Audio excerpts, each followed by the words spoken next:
seguir con la siguiente expositora, que es Edith García. Ya, Edith, podés abrir la cámara.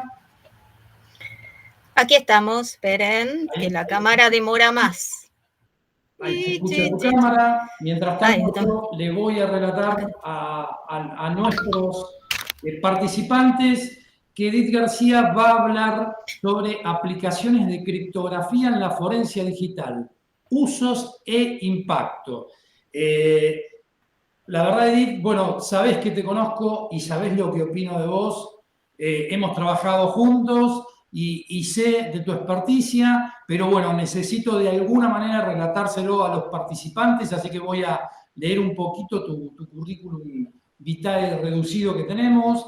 Sos licenciada en Matemática Pura de la Universidad Nacional de La Plata, curso de criptografía para profesionales en lo que es la ENI, la Escuela Nacional de Inteligencia, dependiente de la Presidencia de la Nación, cursos de formación en criptografía, criptografías de Ottman, Safed, Bach, criptografía aplicada también en la Escuela Nacional de Inteligencia, códigos correctores de errores, criptoanálisis diferencial y lineal, y a la vez sos docente de criptografía y seguridad teleinformática de la carrera de Ingeniería en Informática de la FIE, de esta facultad, docente de la especialización de criptografía y seguridad informática, integrante del Laboratorio de Criptografía y Seguridad Teleinformática también de nuestra facultad, y a la vez sos docente, investigadora en muchos ámbitos más. Para mí es un gusto, Edith, poder presentarte con todo lo que te conozco. Adelante con la disertación. Bueno, muchas gracias, Pablo. Bienvenidos, muchas gracias a todos. Y bueno, sí, les agradezco a ustedes la invitación. Mientras tanto, voy a ir compartiendo. Tal vez me voy de video, si no tienen problema. Ningún problema. Ustedes díganme la logística, porque yo ahora entro en modo ciego con respecto al entorno, así que voy a compartir, me dicen si se interrumpe o pasa algo, ¿sí? Sí, queda tranquila. Bueno, vamos a hacerlo. Ahí se está compartiendo. Ahí apareció, lo Ahí voy a poner aparece, ponerlo en modo presentación. Sí, poquitito, que la máquina está recalculando. Acá estamos, aquí estamos. Muy bien, Edith. Bueno, aquí estamos, voy a tratar también de ser rápida. Bueno, la propuesta que se me hizo es, en esta conferencia, es hablar de cripto. A ver, decinos las aplicaciones de cripto en el tema de forencia digital. Como dijo Pablo, yo trabajé muchos años con la gente, con Pablo, Juan Blanco y otros, en el tema de forencia, pero no haciendo forencia. Yo siempre me manejé en la parte de cripto. Y lo que voy a darles en estas slides es algunas aplicaciones justamente de cripto en el ámbito forense. Digital. Forense digital. Lo primero que uno se preocupa cuando tiene que preparar así una presentación de una aplicación, de una especialidad que tiene uno respecto de otra, es, yo por ejemplo, tomé todo el material de las conferencias anteriores de Infoconf, los papers, los artículos que se presentaron, y lo que hice fue un relevamiento de las palabras que tenían que ver con el tema de criptología. Mi sorpresa fue, porque por lo que yo escucho mientras trabajaba, que la relación cripto, informática forense, cripto, análisis forense, estaba íntimamente relacionada con el hasheo. Pero mi sorpresa fue cuando reviso todo el material académico de estos congresos que hubo hasta el actual quinto congreso de Infoconf, veo que existen otros términos, aparecen en las publicaciones académicas de estos congresos, otros términos, otras acciones, otro vocabulario. Acá lo tengo marcadito. En este conjunto yo extraje de los papers de investigación las palabras más probables que tienen que ver con el tema de criptografía. Y esas palabras son las que me dieron, considerándolas como claves, las que me dan pie para hacer el trabajo que les voy a presentar adelante. Bueno, las palabras que encontré, seguridad y ciberseguridad. O sea, si mi preocupación es ver la cripto, dónde está en la informática forense, bueno, ya empiezo a ver, se habla de seguridad, la cripto tiene que estar. Pero encontré otras palabras, otras definiciones, otros campos de análisis que tenían que ver con hashes, MD5, SHA-1, integridad. Bueno, esto yo ya estaba familiarizada con estos conceptos. Generalmente los peritos no hablan hashé, hice una imagen, la apliqué hash, hice un MD5, ya, bueno, bien.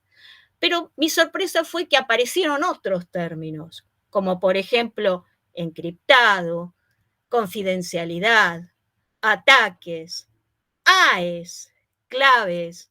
Entonces, bueno, estos son los que yo marqué, son los que vamos a tratar en esta charla. Encontré otros que me sorprendieron mucho más. SDSA, que significa firma, algún algoritmo, es un algoritmo de firma sobre curvas elípticas. Esto me dio pie para pensar que la cripto efectivamente está muy metida, y no solo con los hashes, en el tema de la informática forense. Consideramos en el análisis forense, yo les vuelvo a repetir, es un campo que no lo trabajo, mi expertise es criptografía, pero como tengo que conectar, veo que dentro del análisis forense, las acciones que se consideran son identificar un incidente, recopilar evidencias por ese incidente, preservar las evidencias, análisis de la evidencia y finalmente documentar los resultados. Como yo soy una persona que analiza cada palabra, cada definición, cada concepto, lo primero que se me ocurre a mí, si en el análisis forense existen estas acciones, ¿a qué se llama incidente? Bueno, la definición de un incidente es cualquier evento anómalo que puede afectar la seguridad de la información. Incidente siempre en seguridad de la información. ¿Qué significa que un evento anómalo pueda afectar la seguridad de la información? Significa que se afectó o la confidencialidad, o la integridad, la autenticidad o la disponibilidad, y otros conceptos más pueden haber surgido a través de este evento. Todo esto me indica que estas palabras, ¿no? Confidencialidad, integridad, autenticidad, están fuertemente involucradas con la criptografía.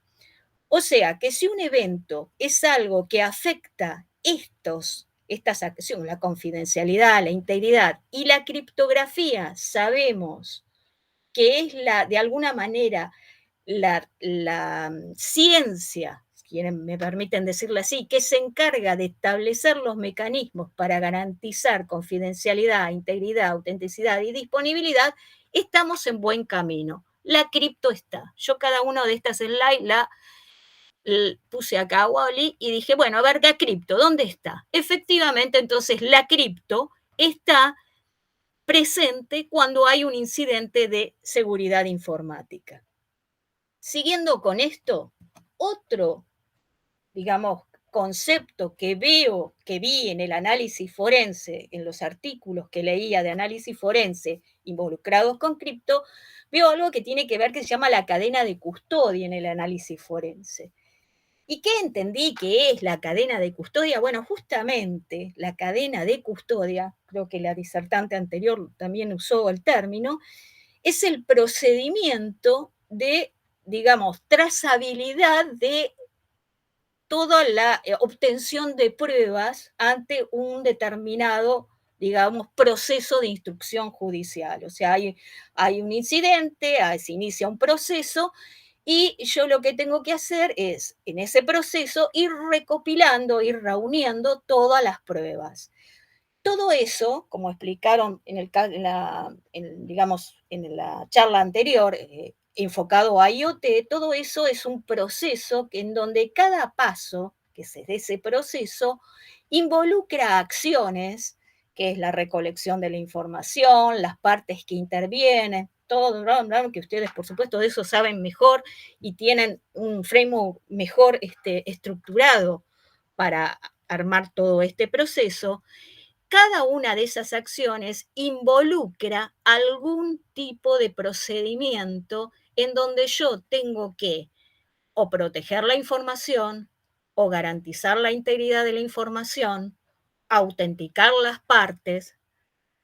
Dicho más gráficamente, tengo una cadena de custodia de un determinado proceso, es un determinado proceso, y mi cadena de custodia tiene que estar de alguna manera garantizada para que pueda convencer a un tribunal que todo lo que fui haciendo a lo largo de ese proceso es auténtico, es válido, nadie lo alteró, nadie pudo alterarlo.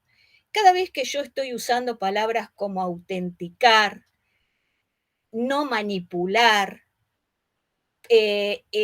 resguardar o proteger, están íntimamente relacionados con la confidencialidad, con la integridad, con la autenticación, con la disponibilidad.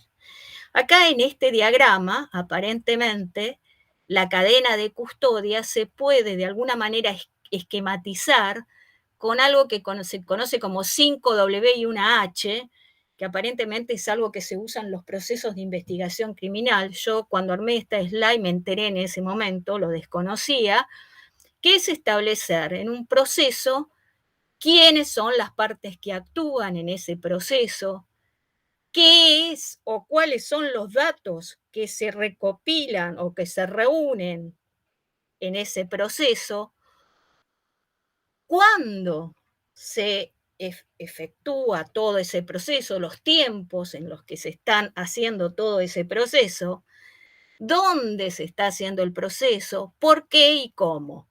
En este mismo gráfico está marcadito, en cada parte hay una, digamos, en cada acción hay de alguna manera una intervención de algún aspecto de la criptografía. Por ejemplo, si me interesa saber en un proceso quiénes intervinieron para poder reunir la evidencia o quiénes son los actores de ese proceso, yo los necesito autenticar. Para autenticarlos tengo que saber quiénes son y cómo los autentico. Bueno, hay muchas formas de autenticarlos. Una forma de autenticarlo podría ser a través de, no sé, acá en el esquemita usa algo biométrico, pero también podría usar cualquier otro método criptográfico de autenticación. Algo biométrico también usa criptografía, porque de alguna manera usa funciones hash.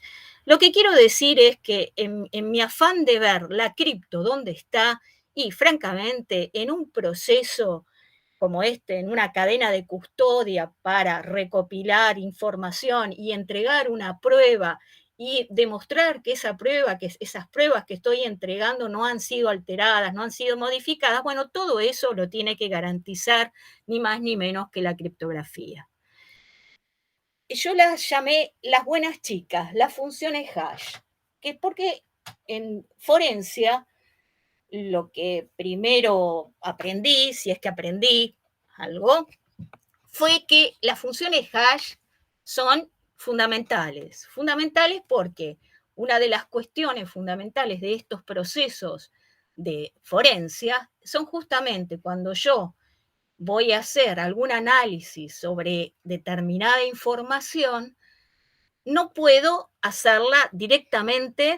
Discúlpenme los peritos si uso mal los términos, yo no soy especialista, pero mi idea es, voy a trabajar sobre la información en un determinado disco, no puedo trabajar sobre el disco. Entonces necesito para hacer el análisis hacer una copia de ese disco o de ese dispositivo. Discúlpenme si los términos forenses los estoy aplicando mal, pero entiendo que esa es la idea. De alguna manera yo tengo que tomar esa información pero tengo que demostrar que la información que tomé es realmente la que estaba en el dispositivo, que esa información no fue alterada, que esa información es íntegra, ¿sí? Y bueno, ¿cuáles son las formas en que yo puedo alcanzar eso? Bueno, yo lo que hago es lo que se llama una imagen del disco, ¿no? Hago una copia y para garantizar de que efectivamente eso que copié es lo que estaba en el dispositivo, le pongo un hash, ¿sí? ¿Qué es un hash o qué son las funciones hash? Bueno, las funciones hash yo diría que son las estrellas de las herramientas forenses, porque es todo así, ¿no? Tal, yo no conozco de herramientas, pero entiendo, lo escucho cuando dicen, bueno, estamos usando FTK, bueno, y es la única que me queda, las demás no las conozco, bueno, pero sí, lo que me queda es que usa MD5, que usa ya, en realidad están usando funciones hash. Y permítanme definirles qué es una función hash. Porque uno dice, bueno, y una función hash sé lo que es una huellita, bueno, sí, sí, sí, todo eso, pero yo necesito, porque estoy en el otro campo, en el de la cripto, en el que vos necesitas ciertas condiciones, ciertas garantías de seguridad de la función hash, necesito que vos me digas bien qué es una función hash o qué pretendés de la función hash.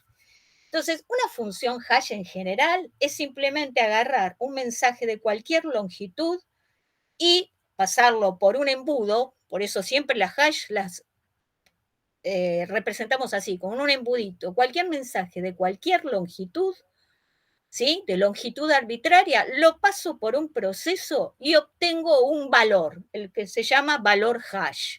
Muchas veces está representado por la huellita. Ese valor hash es de longitud fija. Cada función hash, la entrada, el tamaño de los mensajes que voy a hashear pueden ser cualquier tipo de tamaño. Bueno, de hecho, se hashea un disco, ¿no? Contenido de un disco. Bueno, el resultado, ese valorcito hash, perfecto, es de alguna manera la huellita. Si yo eso lo tengo que interpretar matemáticamente, les diría, bueno, es una función que es fácil calcular el valor hash y ahora, para garantizar que esa huellita responda al mensaje que me tiene el embudo, tengo que de alguna manera hacer que la función no tenga inversa. O sea, dada la huella, yo no puedo determinar o no puedo decir cuál fue el mensaje que me produjo esa huella. O sea, es una función en donde el hash es fácil de calcular, dado X mensaje, h de X es fácil de calcular, pero dado el h, el hash, es muy difícil, no digo imposible, encontrar el mensaje que produjo ese hash.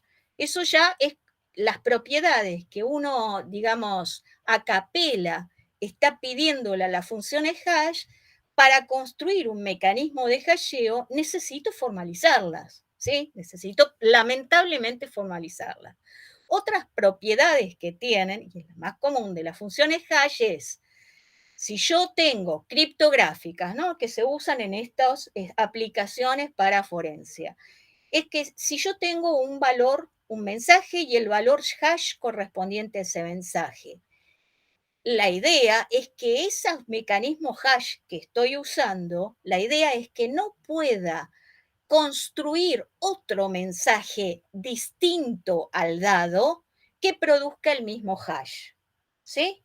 O sea, la idea es que yo tengo este mensaje, yo voy a modificar ese mensaje, bueno, tu hash tiene que ser diferente. Si es igual, ¡zas! Tenés un problema, porque de esa forma has conseguido alterar la evidencia, alterar la información, produciendo el mismo hash. Entonces, el efecto que yo pretendo de la función hash, justamente que me garantice la integridad de la información, no lo va a conseguir. Y la tercera propiedad, que respecto a la anterior es muy sutil, la diferencia es muy sutil, pero les digo que para construir los mecanismos de hash son fundamentales, es que si yo así voy por la vida, es muy difícil, no digo imposible, elegir 2 mensajes al azar que me produzcan el mismo hash. Respecto a la propiedad anterior, una es, tengo un hash con el mensaje y el hash correspondiente, es difícil construir otro, es difícil modificarlo. Pero yo le voy a pedir más propiedad, le voy a pedir que el azar, que a veces juega a favor mío, sea muy difícil encontrar 2 mensajes distintos que produzcan el mismo hash. No sé si fui clara. A veces esto sí tiene que estar claro a la hora de construir funciones o procesos de hasheo. Lo que acabo de decir está ilustrado en esto, que es la forma más comprimida, ¿no? Yo tengo mensaje, lo hasheo, obtengo un valor de hash. Es fácil, es un proceso fácil. Cuando yo digo fácil, no solo me estoy refiriendo a que el cálculo sea fácil, sino me estoy refiriendo a la velocidad. Acá también en la construcción de estos, digamos, estas funciones hash o estos algoritmos de hash, la velocidad juega un papel muy importante. Entiendo que ustedes, los peritos, cuando tienen que hacer imágenes y la herramienta que están utilizando es justamente, usa hash, pero digamos el hash o el encadenamiento de hashes es a través de un proceso lento, bueno, preferirían usar otro en donde la velocidad de hasheo sea mucho más eficiente. Y por supuesto, la propiedad esta de que hasheo fácil de hasheo en forma difícil es fundamental. Dado el valor hash, no puedo saber qué fue lo que se hasheó o cuál fue el mensaje que produjo ese valor hash. Acá están las propiedades que mencioné, se definen matemáticamente así, resistencia a la preimagen, resistencia a la segunda variedad, no vamos a entrar en esa, y esta, que es la que más conocida, que todo el mundo en charla de café dice, y no, estoy usando ya, es muy difícil encontrar colisiones. Cuando uno dice es muy difícil encontrar colisiones, está diciendo es muy difícil encontrar 2 mensajes distintos que te den el mismo hash. Es muy difícil. Eso no significa que no existan. Existen. Lo que es difícil es encontrarlos. Y las funciones hash más conocidas, espera, voy a apurar un cachito más, las funciones hash más conocidas, MD5, ¿sí? Y SHA-1. MD5 es un algoritmo que produce un hash, un valor hash de 128 bits. SHA-1 es un algoritmo de hash que produce un valor hash de 160 bits. Lo que está mostrando esto es la lógica de la función de compresión. O sea, uno dice, es esto y no. Esto es que no vamos a entrar en detalle, es un proceso, una ronda, si quieren verla, de hasheo en un registro, cargo información, lo que figura acá es el mensaje que voy a hashear, me implica, en todo este proceso acá tiene un vector de inicialización y tiene un mensaje, el mensaje está entrando al embudo. Después que el embudo lo procesó y después de varias iteraciones de este proceso, sale el hash. Y este es el hash, ¿sí? Listo, ese es el valor hash. Vamos a ver después más adelante que no es eso y solo eso. Y lo mismo con el SHA-1. Acá hay un esquema en donde hasheé, no puse el texto, pero si les digo, el texto se llama, las águilas no cazan moscas. Y bueno, acá está un ejemplo pasado ese texto por un MD5, este es el valor hash, y el mismo texto pasado por un esquema SHA-1 y este es el valor de hash. Bueno, MD5, que es digamos, que tomé de MD5 porque encontré justamente un paper que trata sobre el tema de las colisiones de MD5. Por criptografía o por resultados criptográficos, es sabido que MD5 es un algoritmo que tiene colisiones. ¿Eso qué significa? Bueno, que han encontrado a través de análisis, han construido, les manejo mejor los términos, se han construido en un laboratorio, en investigación, mensajes diferentes que producen el mismo hash. Esto es muy distinto a decir que el MD5 salieron 2 mensajes de la galera y al hashearlos me dio, pasándolos por el MD5, me dio el mismo hash. ¿Se entiende la diferencia? Los resultados respecto a MD5 están diciendo que, estudiando el MD5, los investigadores han encontrado, dado un mensaje, poder modificarlo de alguna manera y obtener el mismo hash. Ese es el resultado criptográfico. En este artículo, que yo puse acá el artículo, ustedes lo pueden, justamente dice, bueno, esas colisiones que yo estoy encontrando, ¿me afectan de alguna manera los mecanismos? No sé, si estoy usando un mecanismo de hasheo para alcanzar la integridad de un disco, en donde usa MD5. ¿Tendría que sacarlo? Todas las herramientas de forencia que usan de hash MD5 no servirían como prueba. Y surge todo esto por un problema que hubo en Australia, respecto a una multa fotográfica, ¿no? Sacan una multa, es un auto que, no sé, con una infracción, bla, bla, bla, le sacan una foto y se la sacan, esa foto, la de alguna manera la firman con un MD5, hashean usando MD5. Aparentemente, el abogado del autor del gran delito de pasar por rojo, en Australia, ¿no? Esto acá no hubiese fracasado, prueba que el MD5 tiene colisiones. Bueno, rápidamente consideran que esa fotografía que ha sido hallada no es una prueba de alguna manera válida, porque probablemente se podría haber modificado la patente del auto, miren lo que les digo, y haber producido el mismo hash. Este investigador lo que hace en este artículo es mostrar, por un lado, que es prácticamente imposible poder alcanzar esa modificación en la patente del auto. ¿Sería posible encontrar una fotografía donde yo cambio la patente del auto y esa fotografía con la patente del auto alterada o algo alterado me produzca el mismo hash? ¿Puedo hacer eso? Digamos, hay capacidad.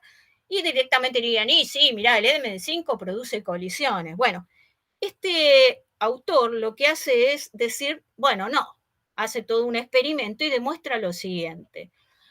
Demuestra que aunque yo encuentre valores hash, o sea, perdón, aunque yo encuentre mensajes que con el MD5, archivos distintos, donde hashándolos me dan el mismo valor hash, si esos archivos, o sea, tengo un disco con un archivo en donde tengo, no sé, el archivo H1, vamos a ponerlo así, uno de los archivos, el disco tiene ese archivo, el otro disco tiene el otro archivo. Esos dos archivos metidos en el disco producen el mismo hash MD5. El autor del paper lo que hace un hash de todo el disco, ¿sí?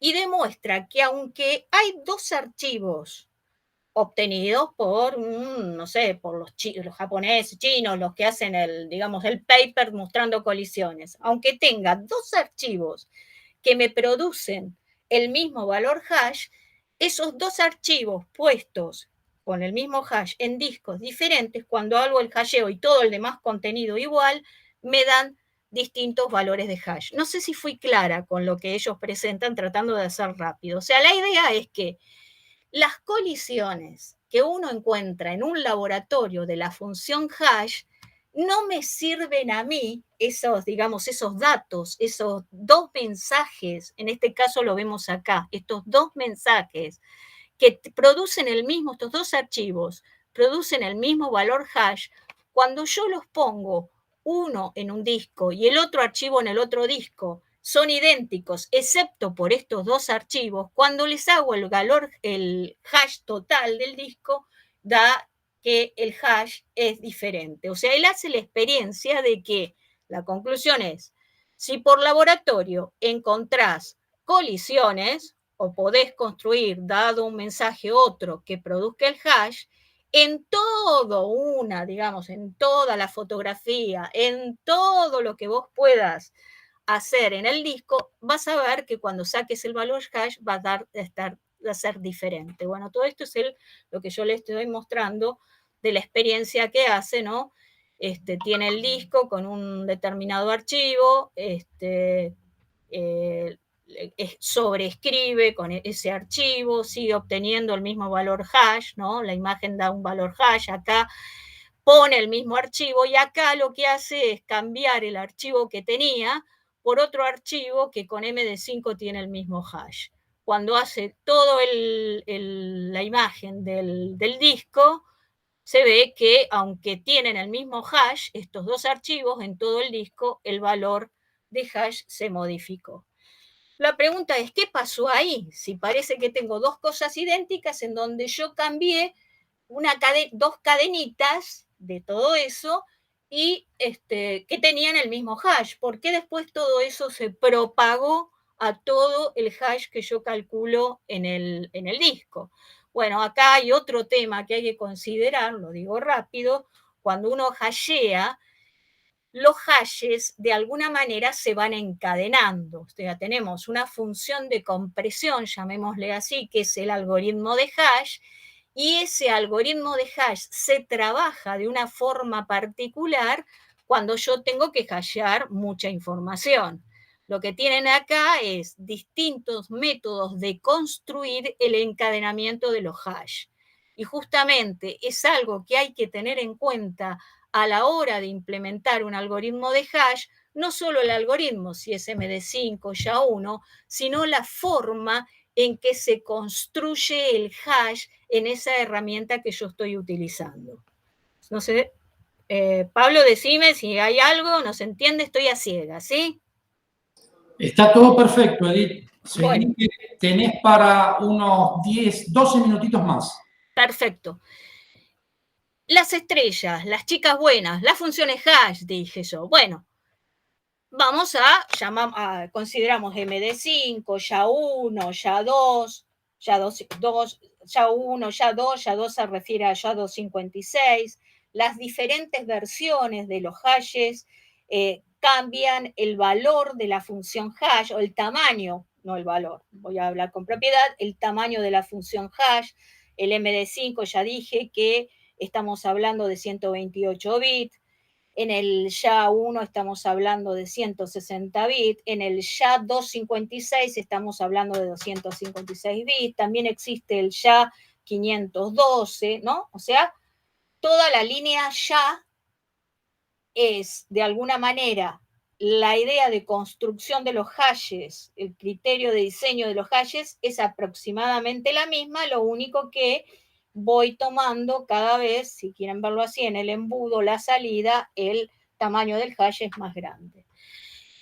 Como esto de los hashes venía con YA, con la familia YA y MD5 y otras variedades, venía un poco complicado, se llama siempre, cuando las cosas empiezan a notarse debilidades, o a veces no debilidades, a veces ver que la idea de aumentar el valor de hash indica más procesamiento para hashear, con lo cual cualquier herramienta que yo utilice para hashear me va a llevar más tiempo obtener el valor hash. Todo eso moviliza a que el Instituto de Estándares, que generalmente hace ellos en la convocatoria, decidan establecer un nuevo estándar de hasheo, de algoritmo de hash. Y es así como aparece el nuevo estándar, no sé si lo escucharon, el nuevo estándar de hash, YA3, lo denominan así, es un algoritmo que se llama Keccak. Ahora, este nuevo estándar tiene un paradigma, es un modelo totalmente diferente a toda la línea MD5, YA1, YA256, es totalmente diferente. Su filosofía de diseño está basado en unas construcciones matemáticas que son construcciones esponja. O sea, ya no es eso que cuando veíamos los grafiquitos de MD5 y de SHA-1, un registro que se mezcla, se suma, OR, XOR, no, ya totalmente diferente. La idea ahora del hasheo, más que un embudo que comprime, si me permiten decirlo, comprime el mensaje y larga un valor de hash, ahora la idea es de una esponja. Ahora la idea es, tengo una esponja, la empapo, hay una etapa de absorción, la empapo de agua y cuando la escurro, eso que escurre es el hash. Eso sería la idea, si quieren verlo así, intuitiva de cómo es ahora el diseño, es utilizando esto. Entonces lo que se hace es el mensaje, los PSUI indican el mensaje que voy a hashear, entran en una etapa del proceso, llegado a determinado punto del proceso, se produce lo que se llama squishing, se estruja, se exprime, y estos ZSUI que salen acá serían, de acuerdo a lo que me conviene, el Z0, puedo tomar 1,0, puedo tomar varios, encontrar el hash correspondiente a este mensaje. Bueno, acá la fotito del equipo que ganó ante la presentación de distintas propuestas de algoritmos de hash. Argentina también presentó Daniel Penazzi y Miguel Montes, de la Universidad de Córdoba, presentaron en este concurso también su versión de hash, tip 3, pero bueno, lamentablemente, si bien se posicionó en varias rondas de evaluación, no llegó a la final. Bien. El blockchain, hoy por en día se habla muchísimo de la tecnología blockchain, que sabemos que fundamentalmente la tecnología de blockchain utiliza funciones hash, y sabemos que hay toda ahora una investigación a usar toda la tecnología blockchain justamente para el análisis forense, para toda esa etapa de protección desde la recolección hasta el análisis digamos, de la información, poder de alguna manera garantizar la integridad y la autenticidad de la información que se va recolectando y del proceso que se va ejecutando a lo largo de digamos, el proceso judicial de todo esto. Bueno, cripto, ¿dónde está? Seguimos viendo dónde más la puedo encontrar. Ya la encontré en estos procesos de hasheo. Por supuesto, hay mucho académico en todos estos análisis y fundamentalmente de cripto. Y buscando siempre dónde la puedo ubicar, podemos decir que también en los procesos de forencia digital y de respuesta de incidentes, la cripto también está. Acá tengo un esquema que probablemente los expertos podrán explicar mejor. Yo solamente leo, digamos, el esquema, veo que hay un incidente, veo pasos en este esquema, pero lo fundamental que yo noto, ¿no?, en este esquema, donde hay un incidente, hay una respuesta que se da a ese incidente, cada una de las partes responde con sus responsabilidades bajo ese incidente, lo que yo veo en estos diagramas y en que está más detallado un antes y un después del proceso, después de ocurrido un incidente, lo que yo veo es que hay, gráficamente, acciones que tienen que ver con la confidencialidad, si quieren verlos con también la integridad, ¿sí? Acá tenemos huellitas, o sea, uno cuando ve esto así en general, ve que en cada punto de este esquema hay acciones que están involucrando mecanismos criptográficos. Así que en otro escenario, que es un poco más amplio que el de un análisis simplemente forense, sino que es un escenario de forencia y además de respuesta ante un incidente, la cripto también está. Ahora, vamos a analizar, hasta ahora en el análisis forense vimos la cripto garantizando la integridad, ¿no?, respecto a través de las funciones hash. Ahora vamos a ver otro aspecto de la cripto, Y vamos a ver si eso es algo que favorece al análisis forense o no.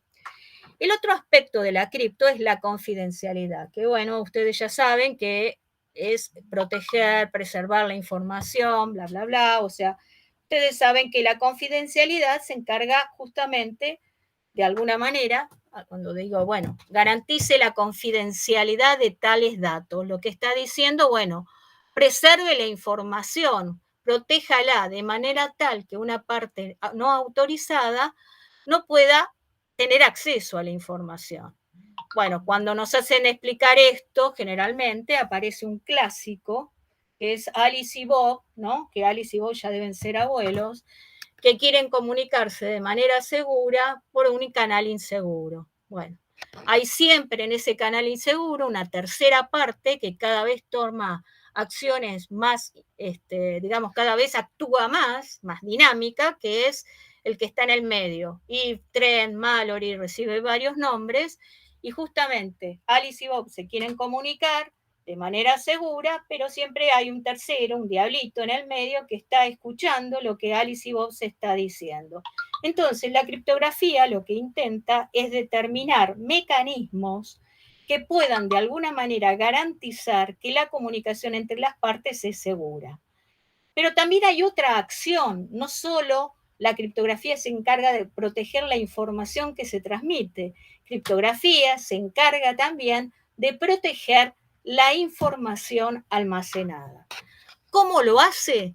Bueno, acá está el clásico, ¿no? Dibujado. Cada vez que doy una definición, la slide que sigue es, digamos, la parte gráfica.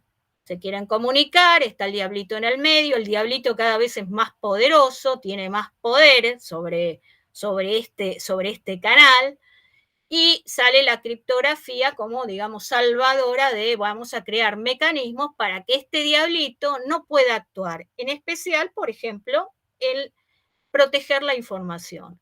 ¿Cómo protegemos una información? Bueno, es muy conocido saber, creo que todos lo manejamos. Si yo quiero proteger... Sí, ya terminamos. No, 3 minutitos vamos, para ponerte en situación. Listo, ya voy cerrando. Bueno, entonces ciframos. Esa es la idea. Agarramos la información y ciframos. ¿Está bien? Listo. Decimos, tenemos todo lo solucionado. Bien. ¿Qué pasa? Nosotros que queremos proteger la información, tenemos todo genial, solucionado. Pero ¿qué le pasa al analista forense? Y esto va para vos, Pablo. ¿Qué pasa? Voy a ir rapidito. Cuando el perito se encuentra con información que está cifrada. Y cifrada, encriptada, como ven, con los algoritmos más fuertes que se les puede ocurrir. Más fuertes que se les puede ocurrir, no. Más fuertes que son los estándares. Por ejemplo, ¿qué pasa si van a hacer una pericia, no sé, un análisis forense, y se encuentran con que determinada función, determinados mensajes o determinados datos están cifrados con AES, AES 128, 192, 256. Bueno, en charlas he escuchado que ya eso, listo, no va, no se puede. Mi propuesta al respecto, y a través de papers, todo esto lo voy a dejar en las slides, es que, ojo con esto. El algoritmo AES, por ejemplo, es un algoritmo, ya lo sabemos, es el estándar muy seguro. El AES, como todos los otros algoritmos en bloques, ya termino, Pablo, como todos los otros algoritmos en bloques, sí, tienen dos procesos.